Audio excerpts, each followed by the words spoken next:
Jama'a assalamu alaikum wa rahmatullahi wa barakatuhu. Barkanmu da sake saduwa a cikin wannan darasi na mu koyi forex a tsarabar Ramadan. Darasi na kusan hudu kenan a kan wannan channel tawa na mu koyi forex TV channel, wanda insha Allahu nake koyar da mu yanda zamu koyi wannan sana'a na forex a cikin sauki kuma ba tare da mun sha wahala ba. A darasi na baya mun yi bayani akan wasu tools waɗanda za ka yi amfani da su a cikin wannan platform ko kuma in ce wannan application na MetaTrader 4, wanda lalle sai da shi ne za ka yi trading na wannan forex insha Allah. So mun yi yanda ake yin adding currency pairs da yanda ake cire su, duk na yi bayani akan su insha Allah. So yanzu abin da zan yi, dama na gaya mana akwai settings kala-kala da zami. So wannan kenan. Yanzu za mu ɗauki currency pair guda ɗaya, za mu buɗe chart ɗinmu, za mu buɗe chart wanda na san mutane shi suke bukata insha Allah. So wannan shine yanzu abin da zamu yi, za mu ɗauki gold, wannan gold ɗin za mu danna. Idan muka danna shi zai ba mu option guda biyar ko in ce guda hudu. Zai ba mu new order, zai ba mu open chart, zai ba mu symbol, zai ba mu simple view. So abinda wannan symbol properties din da simple view, wanda su ne kusan bakin abubuwa, idan muka danna symbol property zai baka bayani a kansa. Spread na ce zan yi bayani, digit zai baka, stop level gashi nan, contact size gashi nan, profit calculation mode gashi, margin da komai da waye, duk wanda in ka bude zai nuna maka da shi. Sannan akwai swap din nan, wannan swap din a musulunci ba ma aiki da shi, wanda zan yi bayani shi ma a gaba.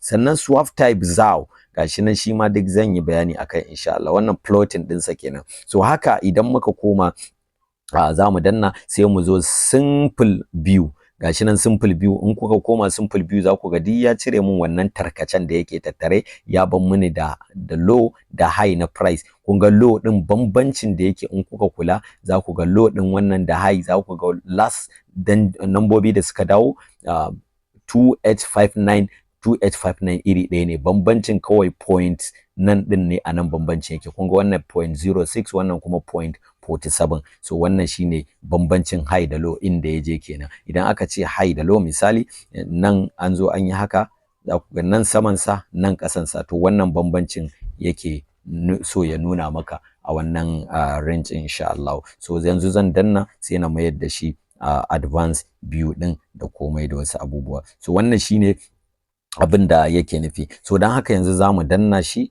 kawai za ka zo sai kai clicking a ko ina zai buɗe maka, kana dannawa sai ya zo, sai ka ce open chart.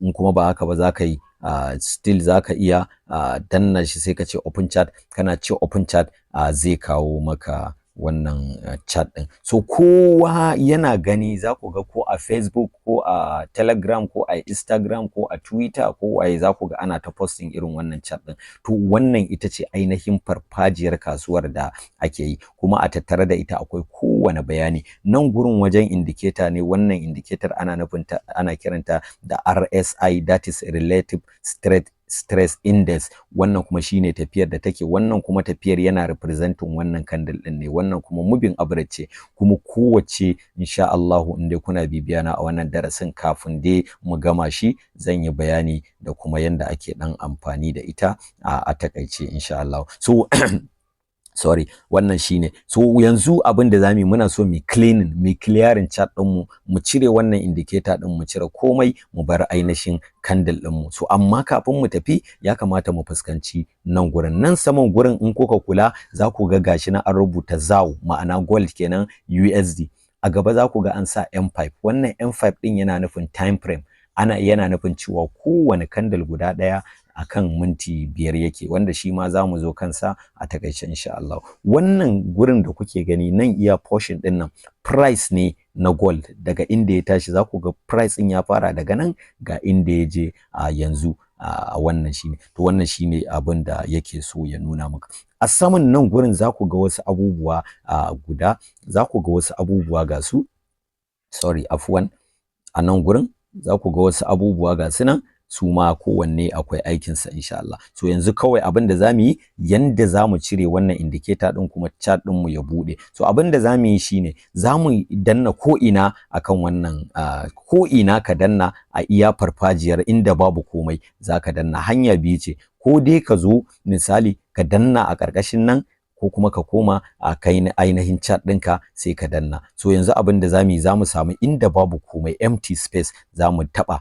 Muka taɓa zai kawo mana wani cycle. Idan ya kawo mana wannan cycle ɗin, gashi ku tuna muna so mu cire wannan jan layin ne da kuma wannan blue ɗin na ƙasa. Sai mu zo nan gurin da aka sa F function kenan, za mu taɓa shi. Muna taɓawa zai buɗe mana wannan window ɗin.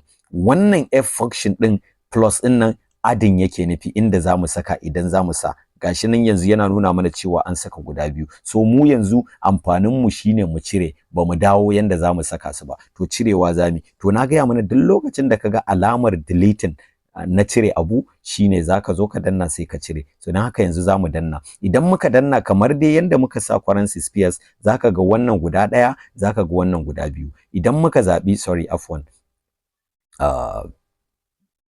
za ka ga wannan guda biyu. Idan muka zaɓi biyun nan, za mu delete all kenan. Idan kuma muka zaɓi ɗaya, to zai ba mu dama mu selecting, zai nuna mana how many muka yi selecting. To yanzu misali sai muka danna wannan guda ɗayan, kun ga zai nuna mana cewa mun yi selecting guda ɗaya, yana nufin cewa indicator ɗaya za mu cire. Wacce ce? Ga ta nan moving average ta jikin chart, wannan jar kenan. Wannan jar, wannan kenan. Bari in nuna mana, sai bari mu koma baya. Wannan jar ita ce moving average, na gaya mana. Yawwa, moving average ana kiranta MA da amfaninta, akwai abin da take nunawa. Sannan wannan kuma ita ce RSI, relative strength index. Wannan ita ma amfaninta daban, ita ma za a nuna insha Allahu. Kuma za ku ga tana moving ne tsakanin 30 to 70. Akwai aikin da ake da ita 30 to 70. So wannan shine insha Allah. So za mu koma gurin da za mu cire, kamar yadda za mu danna empty space, za mu zaɓi function F ɗin nan, za mu zo sai mu danna delete. Idan muka danna delete sai mu zaɓi wacce za mu cire. Sai mu zo, gashi mun zaɓe ta, ya nuna mana mun zaɓa, sai mu danna delete ɗin. Gashi nan mun danna delete. To kun ga yanzu ta fita. To idan muka koma za ku ga ba za mu ganta ba. Kun ga chart ɗinmu yanzu ya zo babu komai. Haka ita ma wannan idan za mu cire, za ku ga layin nan ya sauka, za ku ga wannan. To don haka ita ma za mu koma sai mu cire ta. Sai mu danna delete, sai mu danna, sai mu ce empty delete. To kun ga yanzu mun cire komai. Yanzu chart ɗinmu ya zamo ya rage tsakaninmu ne da mu da candlestick da komai. Wa'anda kuma wa'annan candlestick ɗin su ne abubuwan da muke amfani da su mu yi analysis na kasuwa, mu shiga mu komai da komai, mu tsara yanda za mu yi wannan kasuwanci, yanda za mu siya, yanda za mu siyar. Kuma kowane candle za ku ga candle ɗin ja ne da kuma green, ya danganta da yanda aka saita. A darasin da zai zo insha Allah zan yi bayani yanda za mu saita a darasin mu, za mu saita candle ɗin a kalar da kake bukata da yanda kake ganin daman kake son candle ɗinka ya fita. To yanzu chart ɗin mu gashi nan ya dawo empty da komai. Idan muna so kuma mu dawo da ita, wanda ita ma za mu yi bayani a gaba insha Allah. Afwan, kun ga function din nan a sama, so amma ba na saman za mu yi amfani da shi ba. Za mu zo mu danna empty space kamar nan gurin, kawai muna dannawa zai kawo mana wannan cycle din. Gashi nan ya kawo wannan cycle din. A wannan cycle din za mu zaɓi wannan function din F din nan, za mu danna ta. Idan muka danna ta haka zai ba mu dama, sai mu zo nan gurin da za mu yi adding.